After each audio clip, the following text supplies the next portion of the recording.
Là, je compte le nombre de points qu'on a perdu à domicile depuis le début de la saison. Match nul contre Bordeaux, match nul contre Metz, défaite contre Lens, défaite contre Brest, match nul contre Reims, défaite contre Clermont, défaite là contre Monaco.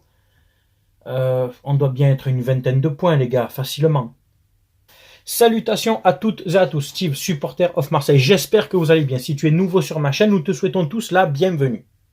On va débriefer ce match ensemble. Olympique de Marseille, AS Monaco, 27e journée de Ligue 1 Uber Eats, défaite à domicile 1-0, c'est parti. Bon, tout d'abord, je vais faire une grosse dédicace à Franck et Loïc. On s'est croisés devant le stade, donc on était tous les deux à la tirette. Là, on allait chercher de l'argent là pour payer nos victuailles, nos sandwichs et autres boissons. Et puis, ils m'ont reconnu, donc c'est avec grand plaisir que j'ai passé un petit moment avec eux. Donc, ça m'a fait plaisir. Et donc, voilà. Gros big up à vous, les gars. J'espère que vous êtes bien rentrés malgré cette soirée décevante. Grosse ambiance au stade Vélodrome. Moi, j'étais en Gannet avec la famille. Ça fait plaisir d'aller de temps en temps au stade. C'est important d'aller de temps en temps à son stade. Le message est passé. Certains se reconnaîtront. Pendant que certains sont au stade, d'autres sont en train de tweeter, là, tu sais, à 23h, défaite de Marseille. Allez, va te faire enculer. La compo. Paolo Lopez dans les buts. Paolo Lopez enlève les boîtes des chaussures quand tu joues. Parce qu'en fait, tu as un jeu au pied qui a été clairement dégueulasse hier. Tu n'as aucune relance. Le coup de vouloir sortir propre, moi, ça commence sérieusement à me casser les couilles. Est-ce qu'on peut juste, de temps en temps, sauter une ligne et jouer sur le milieu de terrain pour jouer en déviation? Jouer sur Milik, par exemple, surtout quand dans les 20 dernières minutes, que tu perds 1-0 à domicile, que le temps tourne et qu'il faudrait voir à égaliser. Paolo Lopez sur le but ne peut pas faire grand-chose. Après, il y a eu rien à faire de tout le match. En fait, il y a eu que 2-3 actions de Monaco qui a été plus dangereux que nous sur ces phases offensives. D'ailleurs, Monaco, c'est 5 tirs, 3 cadrés. Nous, c'est 14 tirs, 2 tirs cadrés sur 14 tirs. Comment tu veux gagner un match comme ça? Surtout des tirs en première mi-temps, on y reviendra. La défense, c'était Khaled Takar et Saliba en défense centrale du classique, Rongier à droite et Luan Pérez à gauche. Luan Pérez à gauche, ça ne va pas du tout non plus. Ça part dans son dos, les centres, 0. Moi, j'aime bien Luan Pérez en tant que défenseur central, dans une défense à 2 ou à 3, mais pas comme ça. Pas en tant que latéral gauche. Techniquement, il est bon. Dire quand il a le ballon au milieu de terrain, il fait pas de grosses erreurs de passe mais ses centres sont pas top. Les duels, dans l'ensemble, il les gagne, mais par contre, quand ça part dans son dos, c'est terminé. Ce n'est pas un arrière-gauche de métier, je pense, à recadrer dans l'axe, et t'as Kolasinac, éventuellement. Je commence à regretter de plus en plus à ma vie, en fait. Rongier, pour moi, a fait un très très bon match, auteur d'une belle frappe du gauche en première mi-temps, qui aurait pu permettre d'ouvrir le score. Rongier, qui était au four et au moulin sur son couloir droit, il a apporté beaucoup de centres, il a beaucoup joué avec Bakambu, avec Guendouzi, des fois on l'a retrouvé au milieu de terrain.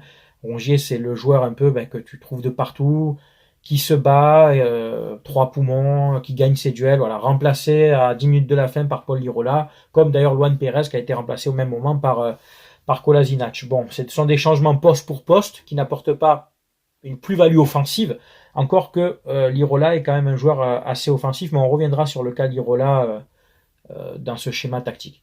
Les milieux de terrain, donc c'était Camara en 6, Guendouzi, Gerson.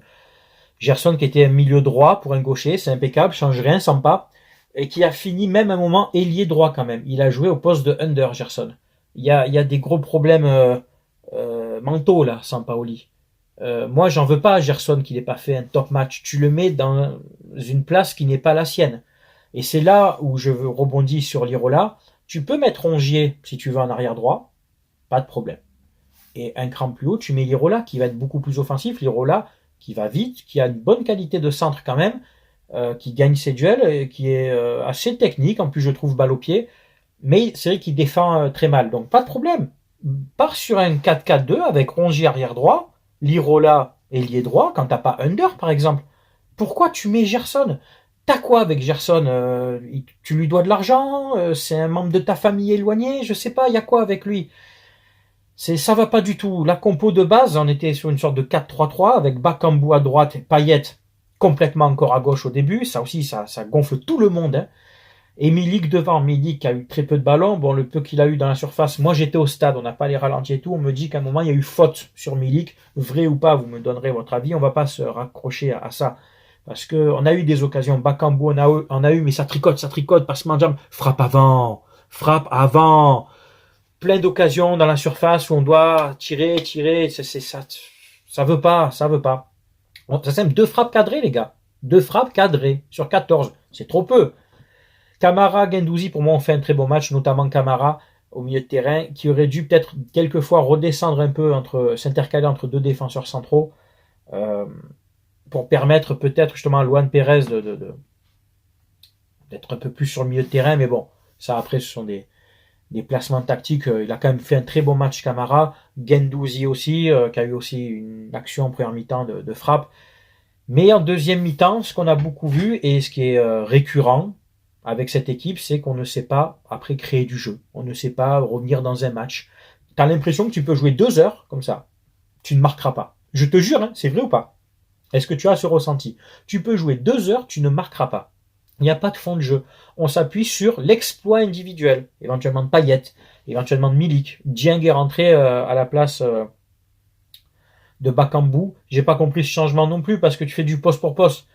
Je sais pas, cherche à gagner le match, sors plutôt Gerson pour l'Irola par exemple. Et après, je sais pas, sors Luan Pérez, tu remets Bakambu devant avec Milik, Payet en 10 et Ndieng à gauche par exemple. Voilà, c'est pas grave. Et tu passes à 3 derrière avec Camara en 6, et s'il descend, ça passe à 4, ça, c'est pas grave. Tu peux jouer comme ça, il n'y a aucun problème. Garde après les meilleurs sur le terrain. Luan Pérez n'était pas bon. Fais en sorte, je sais pas, tu vas me dire, je suis pas entraîneur, j'ai pas les diplômes de Sampaoli, mais des fois, quand je vois ça, je me dis, mais est-ce qu'il a ces diplômes, en fait? Est-ce que c'est pas, je ne comprends pas, et je suis pas le seul, on ne comprend pas ces plans de jeu, ces schémas tactiques, ce fond de jeu inexistant. Tu ne fais pas des changements pour permettre de gagner le match. Tu sors Bakambu, c'est vrai qu'il a touché très peu de ballons parce que tu le condamnes sur un couloir. Pèse devant, regarde. Eux, ils ont fait rentrer Voland. À un moment, il me semble, il est rentré en deuxième mi-temps. Ben, devant, tu as du Voland, du beignet d'air, tu vois, ça pèse. On a une équipe, pour moi, je le redis, pour jouer dans un 4-4-2. Soit à plat, un 4-4-2 à plat, si tu n'as pas Payet, par exemple, ou un 4-4-2 losange avec Payet en 10. Tu as Milik, Dieng, Milik, Bakambu, Dieng. En fait, tu as des possibilités. Après, tu peux mettre un Lirola à droite, un Guendouzi à gauche, Camara en 6, ou même Gay. Hier, pourquoi tu fais pas rentrer Gay? Pourquoi tu ne fais pas rentrer Gay?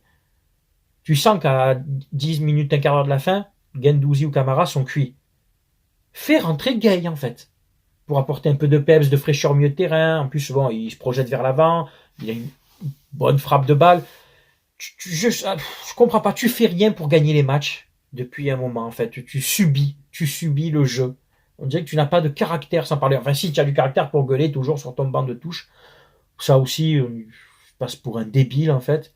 Toujours à prendre des cartons jaunes. Remets-toi d'abord toi en question avant de remettre les arbitres en question. Hein, ça serait déjà pas mal. Là, ce qui se passe, c'est que on est troisième, puisque Nice, en battant Paris, nous a passé devant et là, officiellement. On a 47 points en 27 matchs, avec la moyenne de 2 points par match, vous savez, qui me tient particulièrement à cœur. On devrait avoir 54 points. On a 7 points de retard, c'est énorme dans cette moyenne-là. Malgré ça, on est toujours sur le podium. Ça te donne une idée du niveau de cette Ligue 1, où, comme je le redis, à part Paris, qui est quand même pour moi au-dessus, tout le monde peut battre tout le monde. Clermont nous a tapé, ils prennent 4-0 à Lille. On a battu Monaco à l'aller, ils nous battent au retour. On bat Lens chez eux, ils nous battent chez nous. Tu fais des matchs nuls contre Metz. À part Bordeaux, tout le monde peut battre tout le monde, en fait. Non, mais qui peut prédire le podium de fin de saison? Paris premier, bon, ça c'est normal, hein. Faut pas être chauvin, faut être objectif. Paris sera premier, je pense. Nice, Marseille, Rennes, Monaco, Lyon peut-être, mais tant s'il faut, la journée suivante, nous on prend 3 points, et Monaco, Lyon, ils perdent. Tu vois ce que je veux dire? Il n'y a pas d'équipe pour moi qui vraiment s'impose comme un pur deuxième. Même Nice, Nice gagne Paris, mais perd contre Clermont il y a quelques semaines. Donc tu vois, il n'y a pas tellement de logique dans cette Ligue 1. Ah, c'est bien, ça donne du suspense. Au moins ça, quoi. Voilà, écoutez, c'est tout pour ce débrief. Moi, je suis vraiment déçu. Il y avait quand même une belle ambiance au stade. Bravo au virage sud pour l'ambiance. J'étais vraiment côté, moi, virage sud en Gannet. Très belle ambiance, des beaux tifos. Virage nord aussi, belle ambiance aussi, mais j'ai forcément moins entendu puisque j'étais côté virage sud avec un très beau tifo au CU84, un truc animé, tu sais, c'était très joli. Euh, le, vous n'êtes pas à l'image de nos supporters. Voilà, vous joueurs sur le terrain, vous n'êtes pas à l'image des gens qui vous supportent, qui vous soutiennent, qui chantent pour vous, qui font les déplacements pour vous. Hein.